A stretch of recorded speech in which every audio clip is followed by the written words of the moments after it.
So welcome everybody to a very special Legal Tech Talks. Many of you may know me, but for those that don't, my name is Frances Anderson. I'm the Managing Director of NetLaw Media. So today I'm delighted to be welcoming the CTO Roundtable, and we've got some fantastic panelists with us today.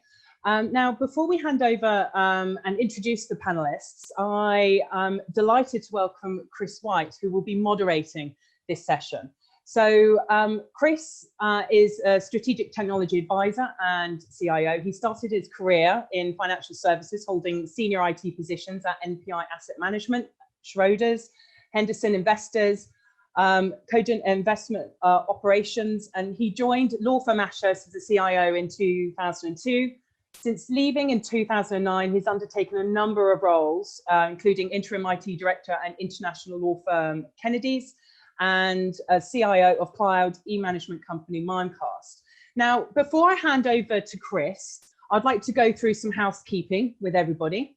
Now, this session is live, and therefore, if you'd like to speak with the panel and ask some questions to each, to individuals or to all of them or to Chris directly, you have the ability to be able to put your hand up. And if you hover over your name in the bar, you'll be asked if you'd like to ask a question. So when we see that, we'll draw you into the conversation and you'll be able to ask your question to the person that you'd like to do so with. Now, if you don't want to do that and you want to remain anonymous, you can put the Q&A at the bottom, so you can raise your question that way, or through the chat function, which we will be monitoring as well. Now, if with regards to the questions, we'll be bringing it in throughout the sort of session, but also we will make a point of having some more questions and bringing people in at the end as well. So without further ado, Chris, it's over to you to welcome our panelists for today. Thank you very much indeed, Francis. Well, let me extend a very warm welcome to everybody who's joining this session. I think we're in for a very good session this afternoon. I hope you can still hear me. My screen's gone blank, but I hope you can still hear me. But I say we're in for a very good session. We've got a great panel of people lined up, starting with three people who are responsible for running technology for law firms. We have Bruna from Linklaters, Karen from Bird & Bird, and we have Charlotte from Freshfields. We're also joined by a software provider, Sadeep from Egress Software. So we've got a great panel this afternoon, and I think we're going to have a very good discussion. So subject of the discussion today is really about having sort of come through the pandemic and experienced fairly interesting times over the past few months. We're going to be exploring sort of the increasing needs for firms to embrace technology. But before we go into that and start discussing that with the panel, I thought it'd be useful just to share the experience I've had over the past few months, working with a number of law firms, from some of the very largest firms to quite a number of sort of smaller regional firms, and some of the experiences they've had with the use of technology, and perhaps how that is going to influence and shape the future of the technology environment in legal. So when this thing all kicked off back in when was it? Back in sort of February, March time, I think pretty well everybody was surprised how quickly we moved from what might be considered to be business as normal into complete lockdown. You know, one day we were all rushing into the office, working hard from the office, and then the following day we were told we couldn't do that and we had to work from home. And the first phase I like to call almost sort of survival mode. Firms were needing to work out very, very quickly how they were going to continue their operations in a remote way. I think we all know that law firms have not been particularly good at agile working and remote working. We seem to it talked about quite a lot, but there was also seemed to be a lot of cultural resistance to lawyers working from home. You know, frequently partners would say, "No, I need to have my lawyers and my associates sitting in front of me so I can see what they're doing. I don't necessarily trust them to work from home, which always seems slightly strange to me because, the way in which most lawyers are measured is in terms of the number of hours they bill to their clients and client satisfaction. And quite frankly, my view has been it doesn't really matter where you do that from or when you do it, as long as you do it. But there has been this cultural resistance. So I think most firms were in a position where, survival mode, they had to continue operating their business. And, there are lots of scrabbling around, I suppose, at that stage, just to make sure that everybody continued to move. And generally, I think most firms have been very surprised at how easily they've been able to adapt. Certainly it's been easier for some firms, perhaps those firms which have made significant investments in technology in the cloud. It's been a lot easier for remote access than perhaps the more traditional firms who run everything on premise. But as I say, by and large, pretty well all firms have managed to survive and go through that phase very well. Second phase really is around planning for exit. Once people had realized they could keep their businesses running, maybe at a slightly reduced scale, maybe furloughing staff or putting other measures in place, but basically keeping their business running. How are we going to come out of this? Because at some stage we are going to come out of it, and really planning for exit. What does that look like? How are we going to introduce people back into the office? How are we going to introduce sort of more what you might consider the traditional working methods? So that was the second part, or the second phase, really, I think, of this this whole pandemic, or the last few months. And then the third phase, which I think we are entering into now, is the future. What does the future look like? What is the experience of the last few months? What is it going to do in terms of reshaping, rethinking the way in which we run our businesses? And I think that's the area we want to really focus on this afternoon. There are all sorts of implications around that. Technology clearly is one. I think a lot of firms are thinking very long and hard about their technology investments. A lot of firms are thinking, well, we just about got away with this by the skin of our teeth. It could have been a lot easier. My CIO, my head of IT, my IT director has been banging on a long time about needing to invest more in technology, to automate more around processes. And I think now we'll find we're we're pushing far more on an open door. Managing partners, senior partners, etc., are going to be far more receptive to some of those conversations. So the part technology plays, I think, is going to really come to the fore and really go up the agenda. Automating processes, trying to take cost out of our business, because most firms, if not all, have suffered in some way around sort of revenue reductions. I think we're going to see a large reprioritization of projects. Maybe some of the more discretionary, nice to have type initiatives which we were pushing for will get pushed down the agenda. Some of them may never happen at all. And I think also what we are going to see is a lot of firms really acting on things which perhaps they would have liked to have done over the past few years, but never really, they've never really been a sufficient priority. We've heard a lot about firms taking paper away from the office, reducing secretarial ratios, automating processes, and all those sorts of things. And quite frankly, when times are good, you're so focused on making money that the focus isn't really on those areas. And I've spoken to a number of managing partners, and so they say this is almost the excuse we need to really start pushing ahead with some of those initiatives. Because in the past, it's gone on the too difficult pile, whereas now it is something which perhaps we might be investing a lot more time in. Then, of course, there's the real estate issue. Are we going to have everybody coming back into the office every day? I suspect we almost certainly will not. People would not want to spend 3 hours a day commuting to sit in an office when, quite frankly, they can work from home just as effectively. So that's going to have a big impact on real estate. And then there are the whole cultural issues. If we're needing to manage a remote workforce rather than everybody sitting in the office, how are we going to do that? How are we going to measure performance? How are we going to look after the health and well-being of our staff, maintain the culture of our business? So these are all sorts of challenges which I think firms are going to be facing and are slowly paying their attention to. So that's my view and some of my observations over working with a number of firms over the past few months. What I'd like to do now is just throw it open to the panel to get people's views on it. So perhaps, Bruna, should we start with you? What do you think about that, and what are your observations? I agree with you, Chris. I think there's been very different phases in the last 3 to 4 months.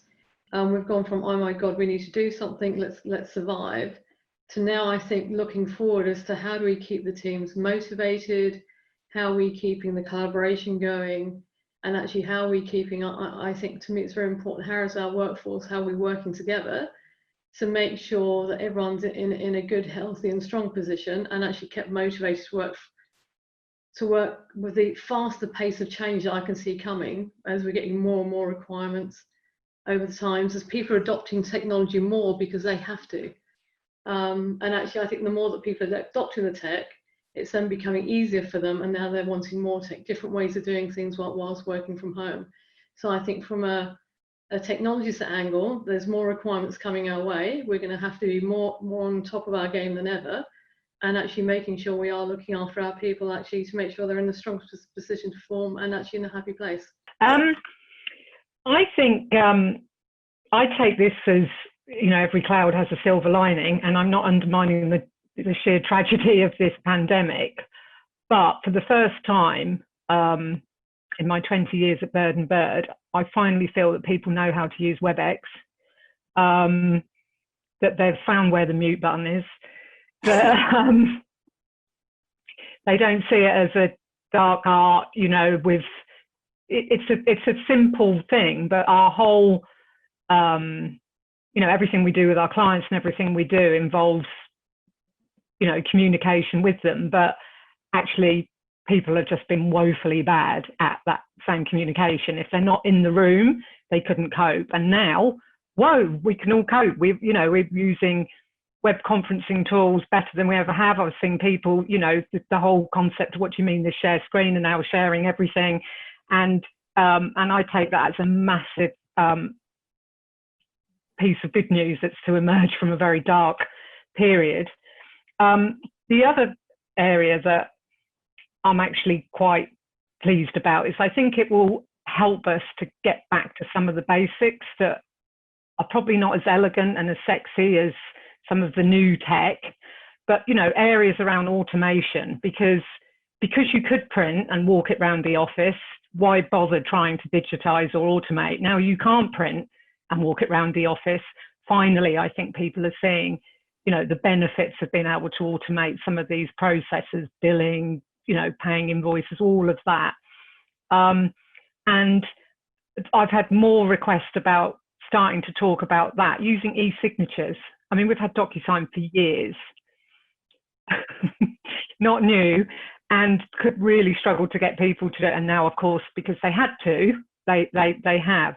So I'm actually thinking that we should take it all back to basics a bit and stop worrying about AI and machine learning and blockchain and all of that, and just actually automate and start using some of the tools and technologies that have been around for a while, and now we can really see the use of.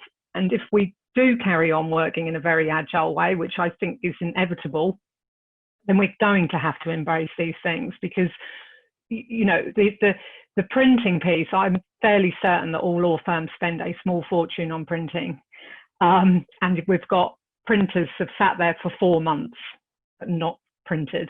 And so, but we're still continuing business, we're still moving on. So we have to seize this opportunity, I think, to really start looking at some of these less exciting areas, but where there's some real efficiencies and savings to be gained, and not lose the opportunity. Someone else said to me that about the trouble is we've all got muscle memory, and if we all just start moving back into the office, I think that the chances we just pick up where we left off. So we have to get in fairly quickly, literally in the next few weeks, I think, as people start to sort of, you know, return to their offices. Okay, thank you, Karen. Interesting, you mentioned printing. I was talking to a managing partner recently, and they said both their printing and postage costs have reduced by 50% since we went into lockdown. I think that just proves the point.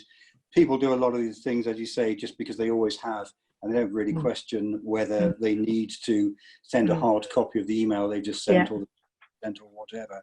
So thank you for that. Charlotte, what's the experience of Freshfields been like? So, really interesting to hear Bruna and Karen speaking, because I think they touch on a couple of really important themes that I'm seeing and hearing talking to my networks. The pace point, I think we've had to respond to business needs at a pace which probably hasn't been normal in whatever normal times are now. And I think we've almost raised the bar a little bit, and there's an expectation now. I feel like in some cases we've pushed things out in a matter of weeks, quite frankly, that would have taken months and months and months to deploy. And there's this expectation. We've made it look easy, I think, in front of our people across the firm, but actually there's an expectation for continued pace, and I think that's something that we're going to have to respond to and think about incremental delivery, you know, as we move forward.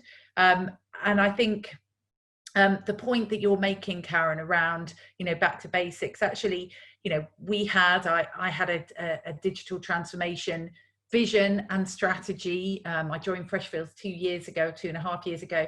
We've been running that strategy for the past, you know, year and a half. In reality, it's holistic in that it looks at all levels of transformation across the firm. And I think what this situation has taught us is that actually every part of the technology is important, whether you're talking about the foundations, the digital foundations, or perhaps the bits that our clients immediately see as well.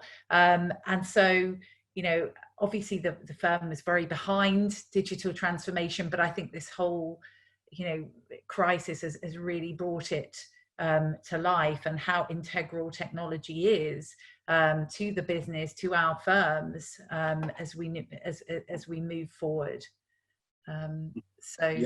Yeah, interesting times, definitely. Interesting times indeed. Thank you very much indeed. Sudeep, coming from a slightly different angle, from the software providers angle, what has your experience been like, and your observations of how well law firms have dealt with this? And I guess also if there's been any different ways in which you have been supporting your customers during this period. Sure. So, Chris, I especially liked how you broke this down into phase 1 and phase 2. And what we saw in phase 1, which I think was in, you know, late March, early April, was that some of the smaller law firms especially really struggled to, you know, provide laptops to all their employees, even to work from home, really struggled, for example, to have, you know, secure and effective VPN services up and running as well. But once that got settled down, you know, people just got right back to business. And you know, we do work with, you know, dozens, if not hundreds of different law firms across the world, and we saw that our interactions, which we study quite closely, you know, went back pretty much to average. And then again with phase 2, as both Karen and Charlotte touched about, people are trying to look at, you know, long overdue projects, and we're a security software provider, especially in our space, to see how, you know, providing people more secure ways of communicating might help them, especially since now we feel people might be working, you know, from home for many more months, if not years as well. So a lot of these long dormant projects, especially in the security IT stack, now are being resurrected. And your customers, you mentioned that you provide services across the globe. Have you seen any regional differences?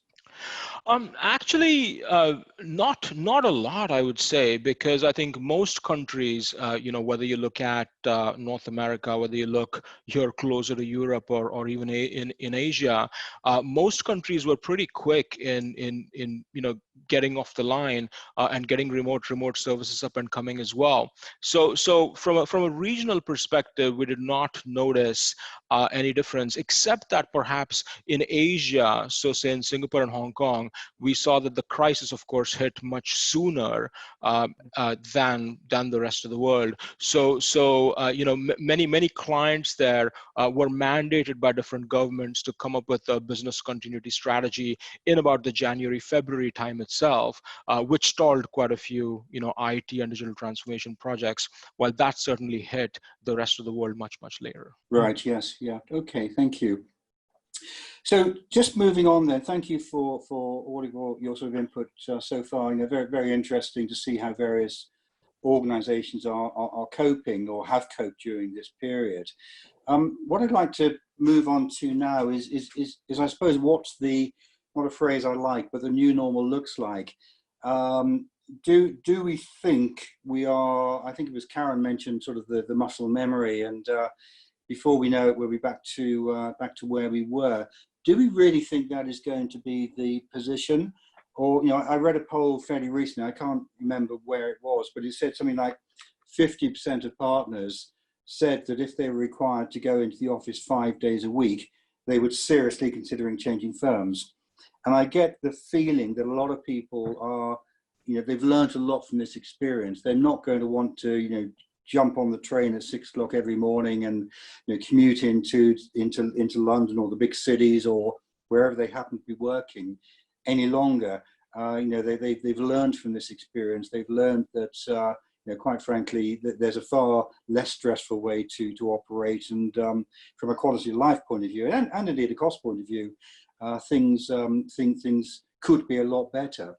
So, where do we think we are going to be, sort of in a let's say a year's time? Where do we think we're going to be in terms of, you know, offices still having, firms still having large office accommodation premises, and the majority of staff going into the office every day? Where do we think we're going to be? Who'd like to start off with that? Bruna, can I go to you? Start off with that. Where do you think you're going to be? And I guess also, what planning is your firm doing around this? I guess it depends on how long this pandemic goes on for, and when there's a vaccine. I think it depends on the commitments that law firms already have to the properties and the leases that have already been signed up to. I think I sense there will be people will want to go back to the office initially to have some kind of, you know, meeting up with the teams, with your friends, with your colleagues that you've been working with. And then I think from that, a new pattern of working will then come. And I think it would depend on the country and the cultural, and actually, again, how much office space you've already signed up to or not. I think it depends on the type of task that you're doing. So maybe, you know, if you're meeting clients or meeting suppliers, and you might have to be in the office sometimes, not all the time, but some face-to-face would be good. But I do think ultimately, I think it would be a more agile way of working, with more people working from home or working from where their right place might be. And I would hope that it might bring with it actually the opening up of some barriers that we currently have, with people kind of, you know, only being able to recruit people if they can commute with a certain distance. So we should hopefully end up, I think, with more flexible teams, more diverse teams, because the places we can recruit from will become wider, because everyone doesn't have to be in the office all the time. So I think I see a mix. I think I see a mix of sometimes coming into the office and actually sometimes working from wherever your chosen workspace might be. But I also see up front maybe an initial coming back to what everybody left in a hurry, because I think there needs to be something there to then start the new phase. And I think it will be different for different businesses, and depending on which areas you're working in. Bruna, you mentioned the diversity issue there. You know, clearly it's a big issue, you know, still within law firms. Do you think that, you know, a more flexible way of working is going to really help with that, and you know, really help us to get to where everybody wants us to be with that? Yeah, I believe so, because at the moment, you know, if you're headquartered in London, or you've got offices in London, it's a great mix. It's a mixing pot of people and lots of diversity. Whereas typically, if maybe you might be in a different area or a different country, you don't get as much as that cultural mix. Whereas actually, if, you know, you take away those restrictions around the commute and things like that, then maybe we could even be recruiting from different cities around the world, as long as they're in the right time zones. You don't know. I think it could bring lots of change with it, and actually we could have a more global workforce. Okay, thank you. Karen, coming back to you. Yeah. I think, I mean, there's been all sorts of surveys, hasn't there? I mean, we shouldn't just take everything from Roll on Friday, but it's actually a reasonable barometer of what the thought is. And, you know, the surveys that have been done with via Roll on Friday point to an awful lot of lawyers saying, I don't want to go back to that 5-day a week in the office, the long days, the commutes and so on. And our own survey that we've done internally in the London office, most people are, particularly at the moment, still wanting to stay home, but there are a number of factors to that still playing, the childcare, lack of school, no school, childcare, the whole transport issue, the lack of vaccine and so on. And I think as kids start going back to school and or childcare comes back, and hopefully transport is reasonable, then I suspect people will be slightly more keen to get back in the office. The thing is, when we talk about bringing the lawyers back, the bit that bothers me slightly is there will be an awful lot of quite junior people that are probably struggling at home. If you're living with parents or in a shared flat and you don't have anywhere to work, a desk or a proper chair and so on, these last 4 months must have been very challenging. And we mustn't forget that, we mustn't just focus on the population in our office that have probably got better working at home set up. So they're like, oh, this is all fine. If you're balanced on your bed all day in a shared flat, you might have a different view of how well it's gone. I think the training and the knowledge share piece, particularly with more junior lawyers, would really need to think that through. You have your trainees joining and just joining from home. I can't. That would be very challenging for them, and we will have to rethink your whole learning and development programs, I think, to support that knowledge share. And I think from a tech space, we'd have to really start thinking about how we allocate work, because it is a little bit at the moment, oh, who's around? Oh, and well, of course, you won't have these people in your eyesight. So I would very much see us all starting to think about looking at and using proper resource management and allocation products to help with that. And that actually might be a very positive thing, particularly for more junior lawyers, that they get more opportunities perhaps. So I think there's a few, less tech, but more behaviour and culture things we've got to think about with all this. Yeah, okay, thank you. Charlotte, Freshfields, what's the view of Freshfields on this? And I suppose following up from that, how much time are you spending actually, or what are you doing in the way of planning for the future? I think, obviously, and there's a question or a comment someone's raised, there are some companies that have been more agile for years and firms. And this is just, comes naturally in the consulting industry, for example, and many other examples we could use. And if you've worked in those environments, it comes much more naturally. What I think we've done is shown people that haven't worked in that way the art of the possible now. And honestly, I agree with the comments that have been made here. I don't think there's any single answer. I think the answer is flexibility and agility, and actually thinking about different personas, whether that's in terms of the job roles and the things that people need to do, or even the personal personas. So Karen, you made a really good point, around some of the actual specific challenges that some of our teams and people across the firm might have. And so rather than making sweeping statements about it, I think, clearly at the moment, we're in a remote first, we're following the government guidelines and all of the things that you would expect us to be doing. But we're absolutely thinking about that need for agility and listening to our people. And technology is only part of the answer. If you think about, companies that actually have been agile for years and years, their people have different skills and they've developed them over time to be able to manage teams, people remotely, to engage people more effectively, and processes that have been developed around more agile working. And so, I'm obviously working, with my peers and with the leadership of the firm to think about how digital can support, these needs. But it is I think it's very early at the moment to decide on a specific direction as well. I think it's the flexibility point.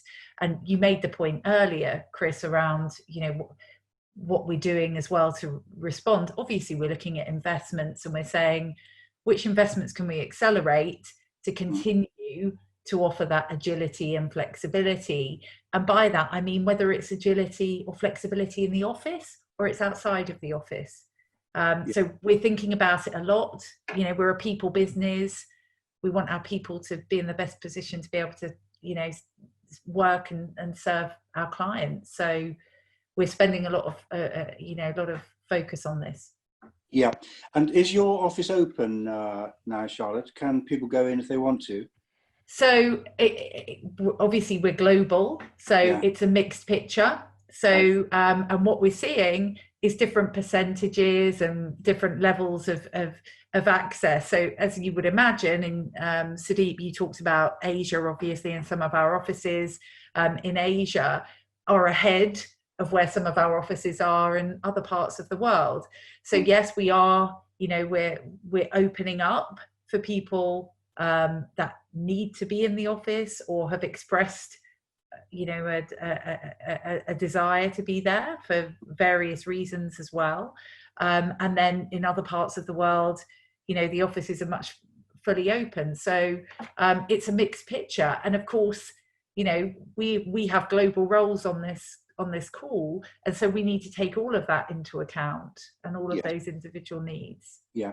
Okay, thank you very much. So Sudeep, from your point of view, how is your organisation sort of planning for the future, and what changes are you predicting? Sure. So we're taking a very phased approach to this. We've actually been polling our organization about how many folks are willing to go into the office, and that number I think has slightly fallen over the past few months as people have gotten into the routine of working from home. So we'll pretty much have a phased approach where in phase one we'll probably have people who cannot work from home for one reason or the other, and I think we talked about perhaps junior employees who live in shared accommodation and might not have the personal space to work from home. And then we'll slowly, increase that to folks who might be able to get to work without having to use public transport and so on and so forth. But also looking at other customers, including law firms, many of their employees have been notified that they probably will not be going back to an office at all in 2020 and probably later in 2021. And again, this differs based on what part of the world someone is based in, but we're looking at it from a very phased approach, obviously cognizant of all the guidelines that different governments worldwide provide also. Yeah. Okay. Thank you very much. Thank you. So just moving on, one of the areas we've talked about already or touched upon already is technology and how we might be reprioritizing our technology investments, and I suppose where we need to focus more on technology if we are anticipating a more agile, more flexible way of working. I'd be interested in the panel's view on where they think some of the priorities might be. Clearly, number one, which came out very strongly in the survival mode, which was just getting stuff in place to allow people to work from home. So, making sure everybody's got a PC or access to a laptop or whatever. But where do people think that there could be additional focus as a result of the change in working ways? I mean, in reality, this is going to be client driven as well, right, Chris? Because we, in the same way that we're grappling with changes and seeing how the how the ways of working evolve, our clients are also on the same journey. And I think the more that we can understand how the client needs have evolved, will change, the better that we can step up and service those clients.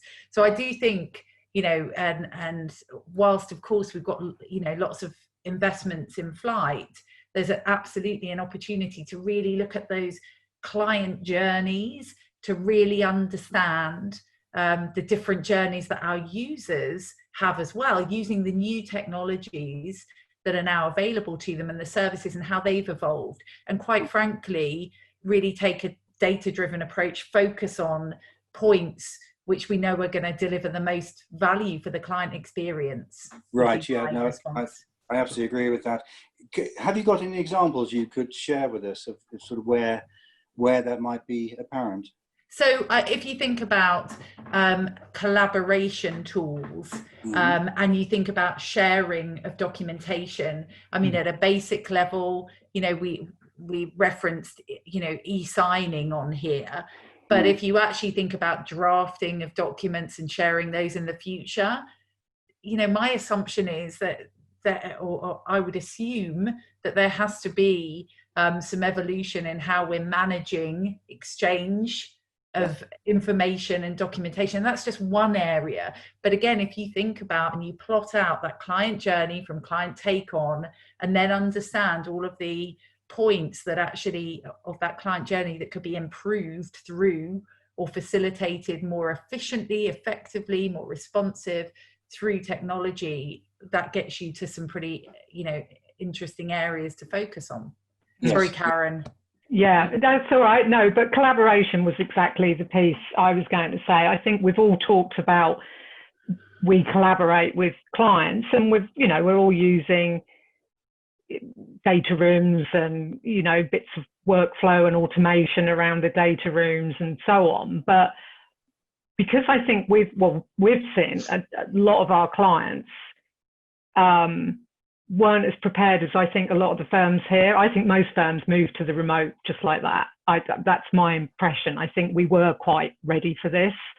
And it was still a bit stressful because you've got to get several thousand people all of a sudden working, you know, in a completely different way. But I think in terms of the infrastructure, I think everything seemed to have gone very smoothly. But for a lot of clients and smaller firms, perhaps, you know, they had to almost deploy whole new products overnight.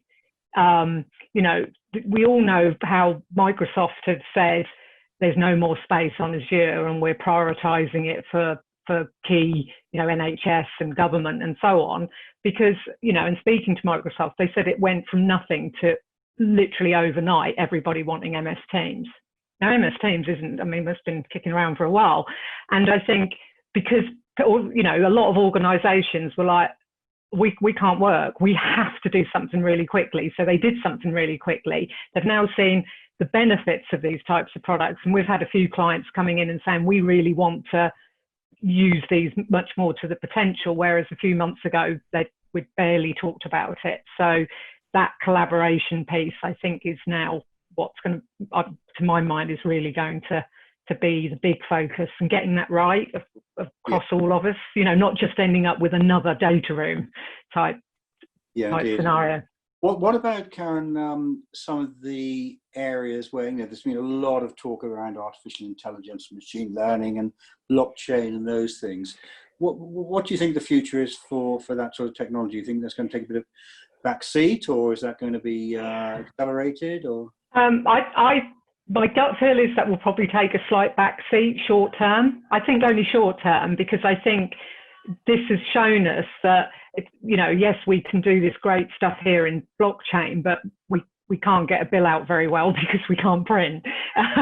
So I think, you know, it won't take a complete backseat, but I think that the focus will be on better collaboration, working out how we will keep with our clients, and you know, to move from the very traditional, you know, we've all got floors of meeting rooms, and what we're going to do with all those, and you know, and the whole you know, keeping in touch with them, but not just boring our clients with yet another webinar about something else, that when we've all got Zoom fatigue anyway. So you know, I think that's where the focus will be, at least probably to the end of the year, would be my view.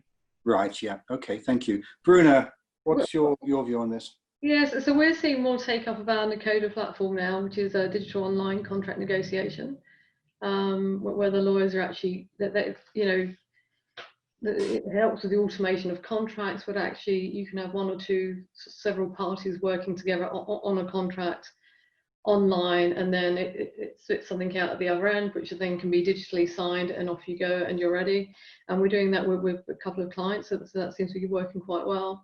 On the collaboration side as well, I think beyond Teams, there's things around, you know, like whiteboarding, all the tools that you can't get a flip chart out in your front room anymore. So what are you going to do? Whiteboarding, but then how many collaboration tools are we going to have? You know, you're sitting here, you've got your email coming in, you've got Slack, you've got Teams, chats going everywhere. Which one are you going to look at? So I think somehow we're going to need to filter into whether it's a WebEx platform or a Zoom platform, have something that's got the chat there, which has got the workflows in it, more of a mixed environment. So I don't think one solution will answer everything, but it's how do we bring the best out of all these different solutions together to almost create a virtual office room, I think, for ourselves and our lawyers and actually our clients. But I do think this has given everybody almost the impetus to, and always the kick that we all probably needed, to look at how we're doing things, to see how maybe even difficult some of the technology that we've set up is for some of our users. And actually to start to reassess, could we make stuff simpler? Mm-hmm.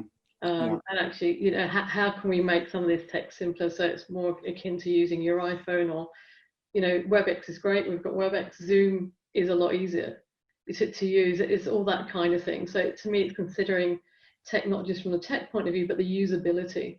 I mean, the usability is key now, I think. Is it easy to use? You know, the less clicks, the better. So I really do think it is the time, almost the time for digital has come. We probably have all the tech that we need. It hasn't all been created yet. But I think this will really give it the push, and we'll start to open up the areas and so that we can focus on those. Right, yeah. What about areas like process automation and document automation and those things that, you know, firms have been dabbling with for a while? They've never become properly mainstream in a lot of firms.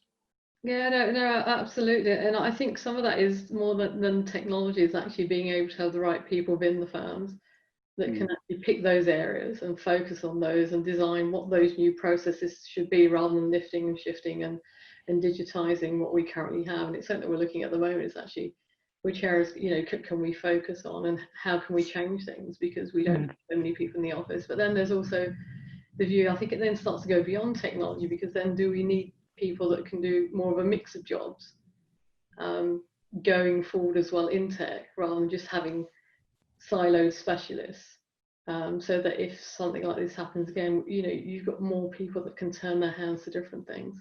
Yeah. Okay, thank you. So Sudeep, what's your view on this? Have you seen any changes or different requests from customers coming in? Or? We have, and, you know, quite a few threads that the panelists have talked about that I'd like to pull on as well. One is, you know, of course, a lot of studies been done that people have taken 30 to 40% less holidays in the past 3 months than they did in previous years, and this is because, of course, you have nowhere to go except your own backyards. So while lawyers already work in very high pressure environments, there's an even bigger blurring between home and work life here. So some of the requests that we see from customers include, you know, can we help lawyers and employees prevent mistakes as they're sharing sensitive data? You know, I know, Karen, you spoke a little bit about machine learning and AI, but there are very interesting technologies where, you know, we can now look at a user's past email behavior, and if they're sending the wrong matter number or the wrong content to the wrong person, then we can very effectively, you know, block that and report on that as well. So that's a little bit of a you know, small step in that space. The second thing that people are being more aware of, and, you know, Bruna spoke about collaboration systems. You know, now that you cannot see your clients face to face, you have to move a number of paper-based processes into the online world. And instead of using shadow IT systems like, you know, free file sharing platforms, people are also looking for secure systems that you can audit, report, protect, have data residency on as required globally as well. But also going back to Bruna's point, make it very easy to use. Because important to remember that, while we are going through tough times with the trials and tribulations of COVID-19, so are our clients, right? They've had to change their lives. They've had to upend their workforces as well. So something that maintains that balance between security and usability is quite essential, regardless of what communication tools you pick there. And the third one that was very interesting is one of the law firms based in the Southeast that I was talking to in about April, not only were they dealing with COVID, but unfortunately their data center got flooded as well in the middle of April. So quite a double whammy there. But then also, people have a lot more emphasis now, I think, on cloud-based systems. A, because you have a much more distributed workforce, and B, you can also get enabled on these systems much faster. So those were the few themes that we're hearing from our clients out there. Mm-hmm.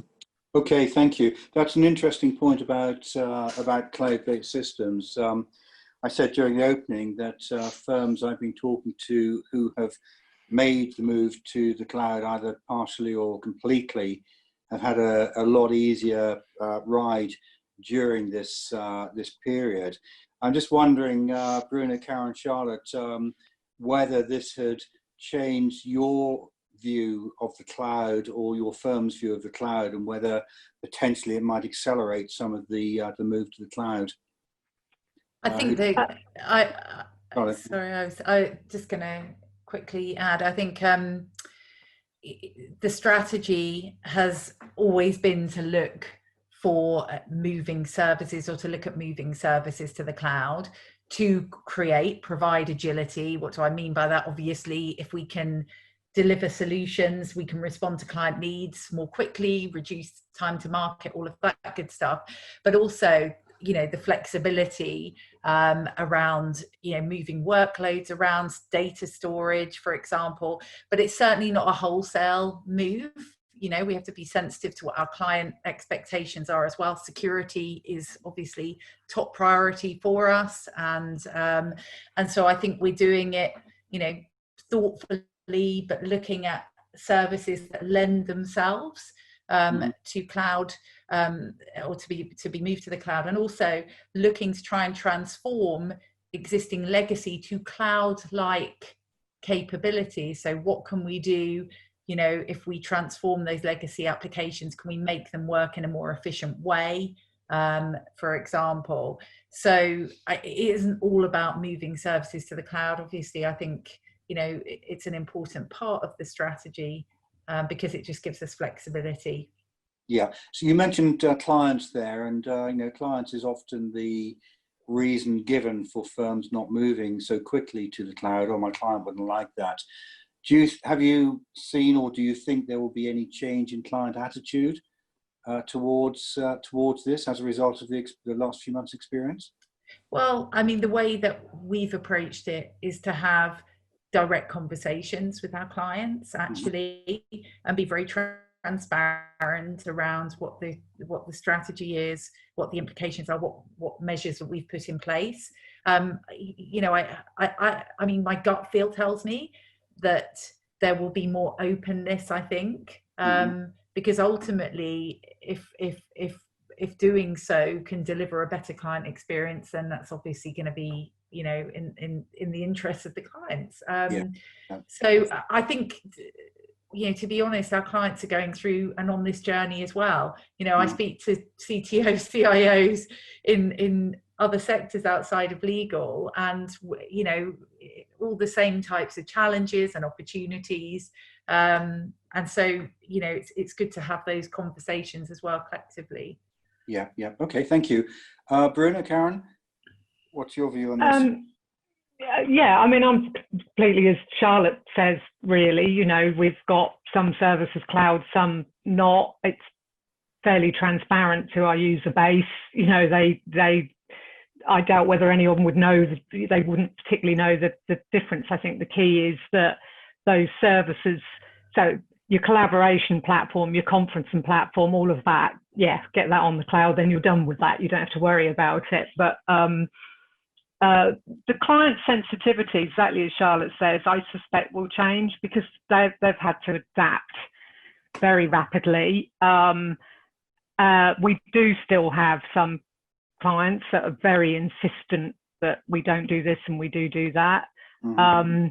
We've had a very strange one. Particular client is suggesting that no work can be done on their file by people working remotely, and you think, well, I'm not sure how we're going to manage this one. But so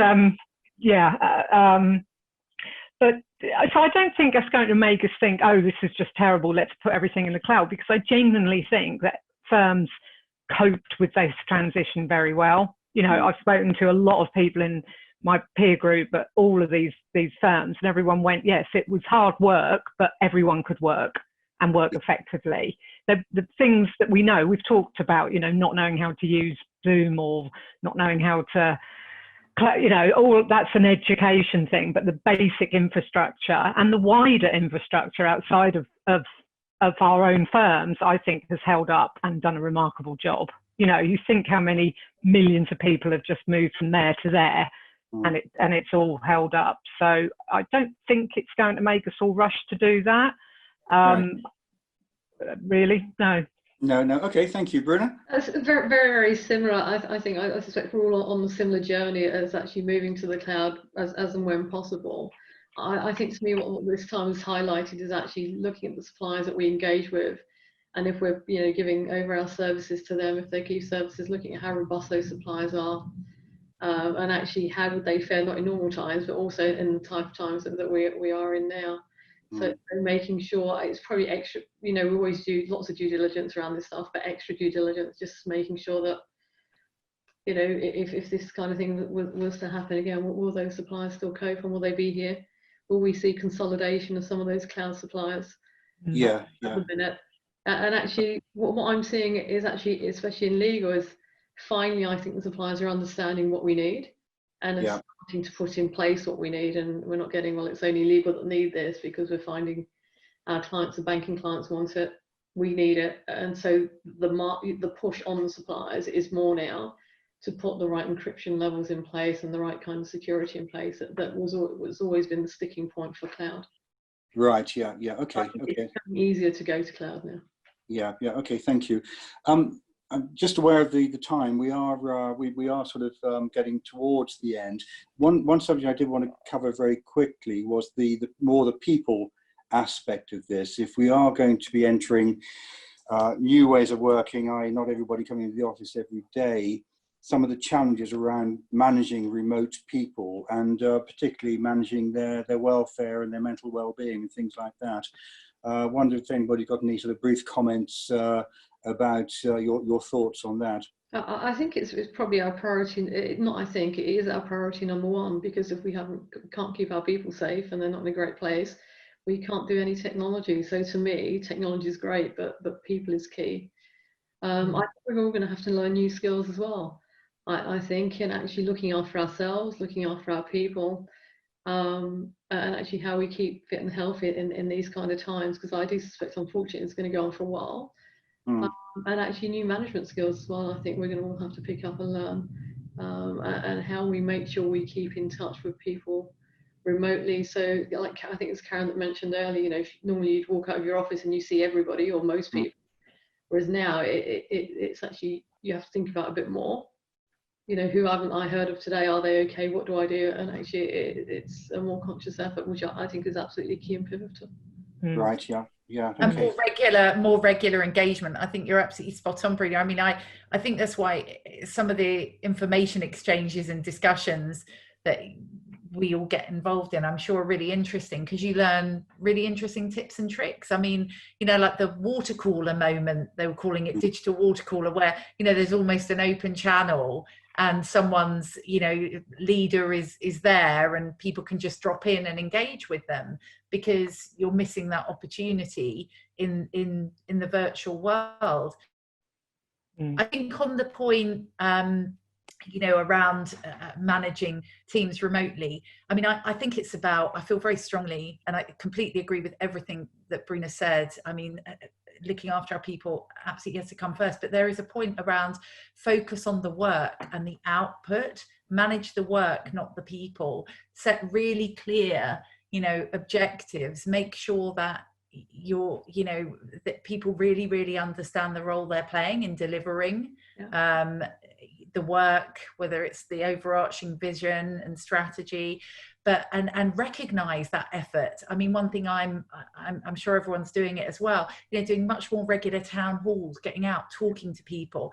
I'm trying to also call people when they send me an email asking me a question, you know, and video calling, because I like seeing people's faces and interacting with people, but not just getting into endless email mode. And I think it just exactly as I think we've all said, it just causes you to think about collaboration in different ways, be more creative, and share stories, share what's working across teams as well. I think, Charlotte, you know, something which sort of strikes me as sort of business services heads, you know, we've been used to running fairly large remote teams, not often global teams. So we're, you know, I'd like to think sort of fairly seasoned managers and leaders. We all know that a lot of partners are perhaps not the best at managing their teams or their sort of lawyers. And I'm just wondering, you know, whether we need to give a lot more focus and give them a lot more support and skills in managing that. To say we've been doing it a long time, probably built a career out of it. They haven't necessarily. They're brilliant lawyers, but they're not necessarily brilliant leaders or managers. You know, my personal feeling is there needs to be a lot of support and help around that.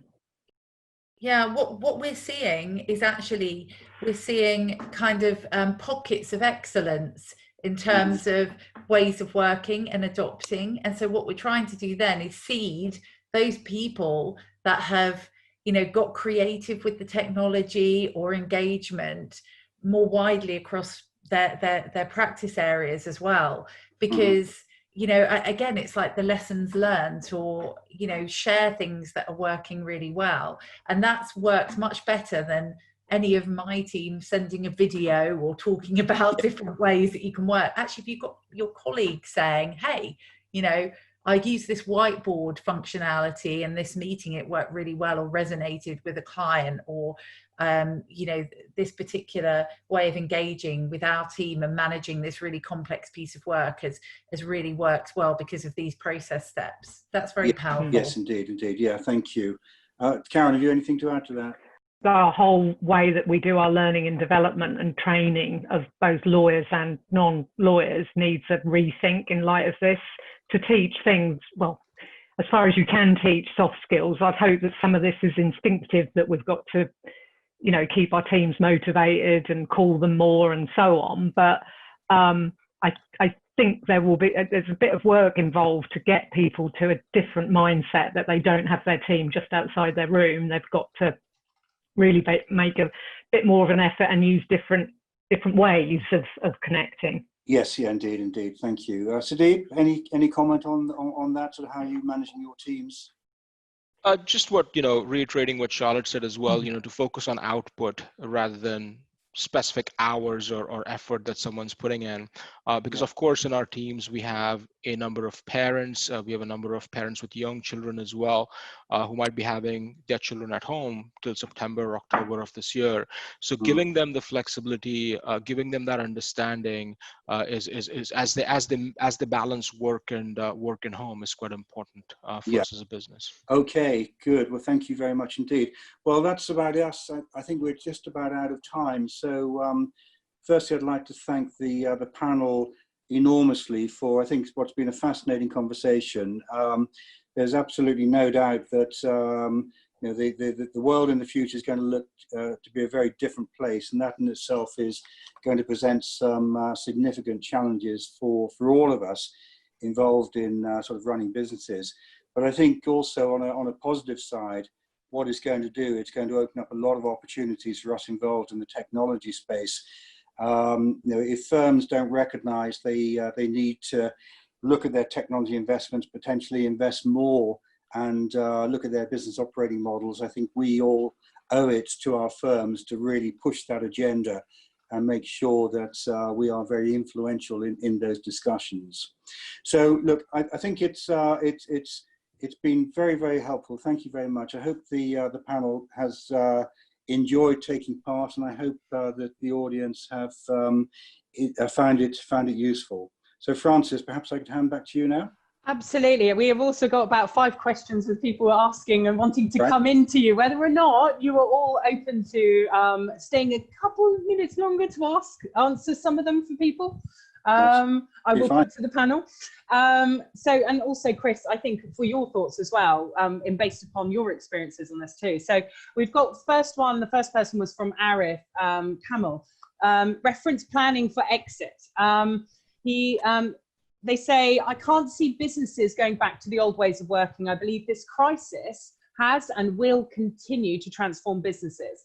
How do you think a typical law firm will be operating in the future, including infrastructure, setup, such as agile, AI, tech? So I think all of the above, really. I think we are going to see firms, we're going to see firms actually continue on the journey a lot of firms already started. And a lot of that is around more flexible technology, more my whole technology strategy in the last few firms I've worked for has been based on the fact that people can access corporate systems wherever they happen to be, whatever time of day and night it is, whatever device they happen to have in front of them. And that's what we've been working towards for some time. I think this is just going to accelerate that. I think we're going to see firms move away gradually from any sort of on-premise technology they've got, move into the cloud, move into more managed service environments. It's often said, if you were to set up a law firm today, would you go and buy yourself a data center somewhere? Would you buy lots of servers and put them on premise? You wouldn't do that. It just wouldn't make sense to do that. So I think we're going to see a lot of firms question the way they're operating and move more quickly to on that journey, which a lot have already started. Yeah, I completely agree with what Chris, and I think we touched upon it when we were discussing it as well earlier. The agility point is just key, and I don't think we're going to have any one size fits all. We need technology, and I suppose the way I think about my role in the future, it's about future-proofing the firm, right? If you're creating digital foundations, you're simplifying the technology, infrastructure, architecture, you're making it much easier for the firm to respond to either market change, global events as well.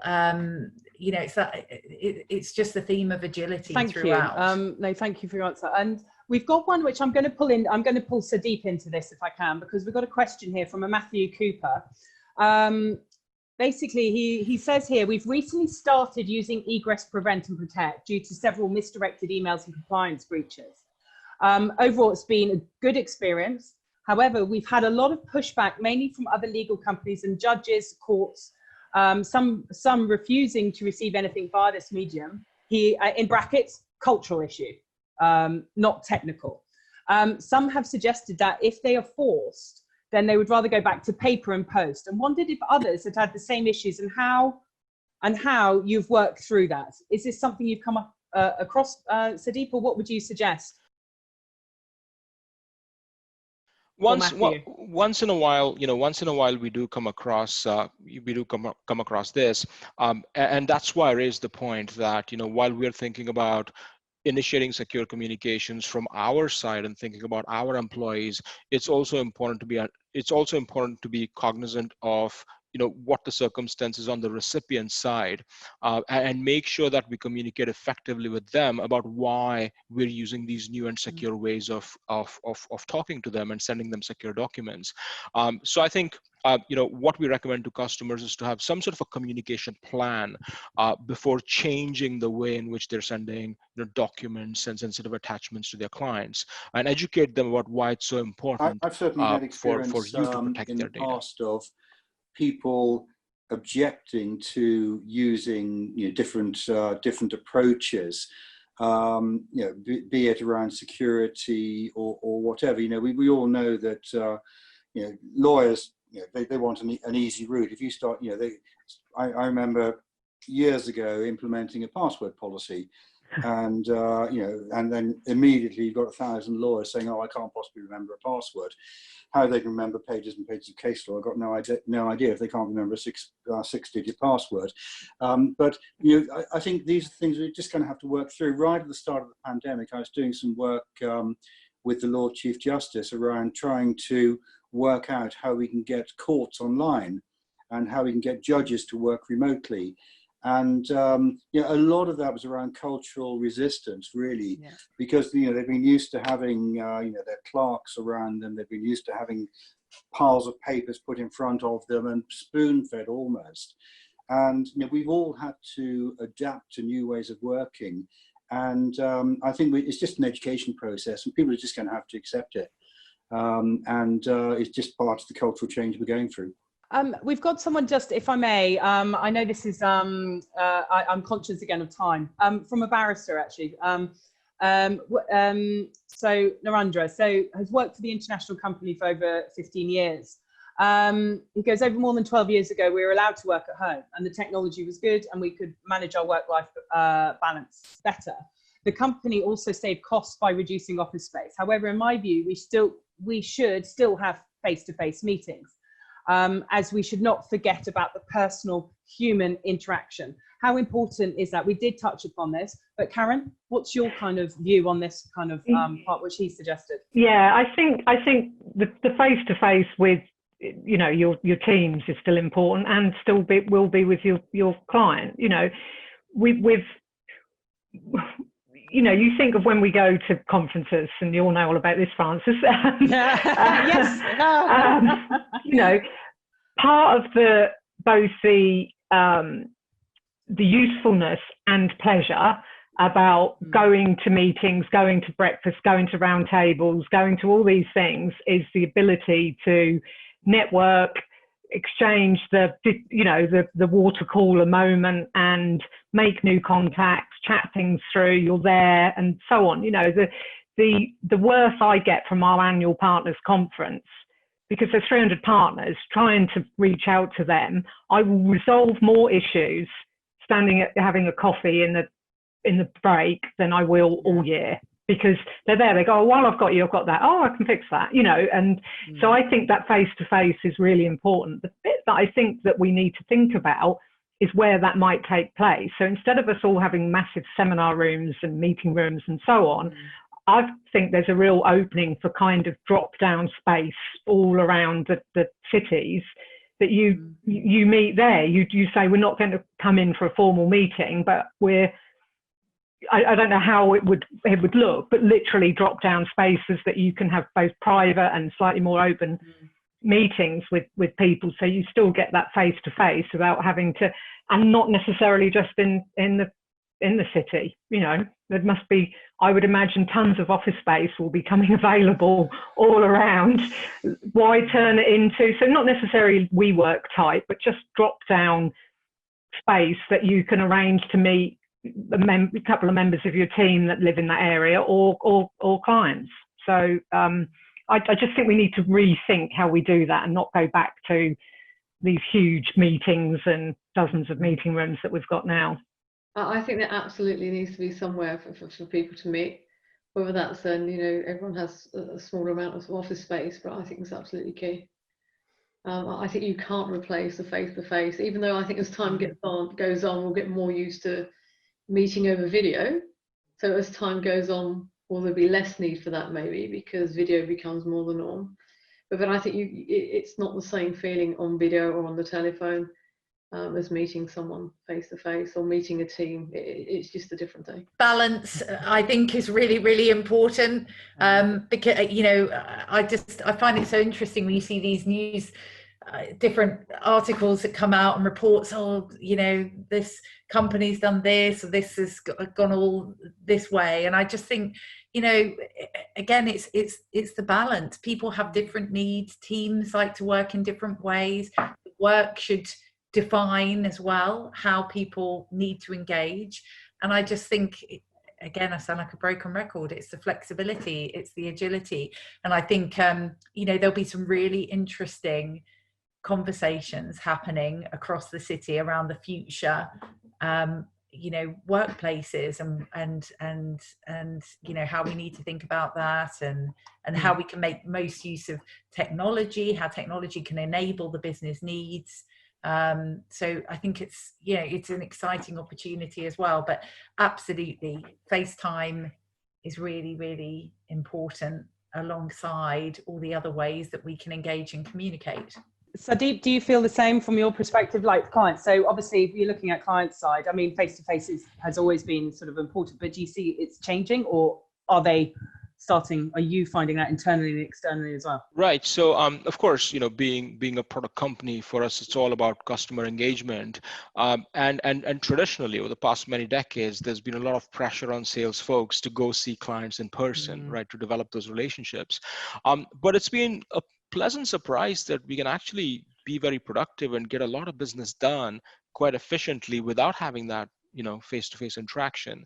So certainly, I feel that the way in which we engage with our customers and the way in which we, you know, sell software to our customers will change over the next few years as well. Certainly, that emphasis on forcing face-to-face meetings might not quite be there. No, thank you, everyone. I am very conscious we're now coming up to 1:15. So you see, the conversation has flowed. I'm sure there was a couple of other questions, but we'll come back to you and share with the speakers and the panelists as well around diversity, actually, and that's a whole big topic in itself. But thank you, all of you. Karen, Chris, your moderation, fantastic as always. Karen, it was a pleasure. Bruna and Charlotte, lovely to have you joining in the Legal Tech Talks. And Sadeep, thank you for your input and your insights and sharing it as well. So to everyone, thank you for joining us today. That's the CTO Roundtable, and we look forward to you joining us for next week with Raj Samani from McAfee. So thank you, everyone, and good afternoon. Have a good weekend.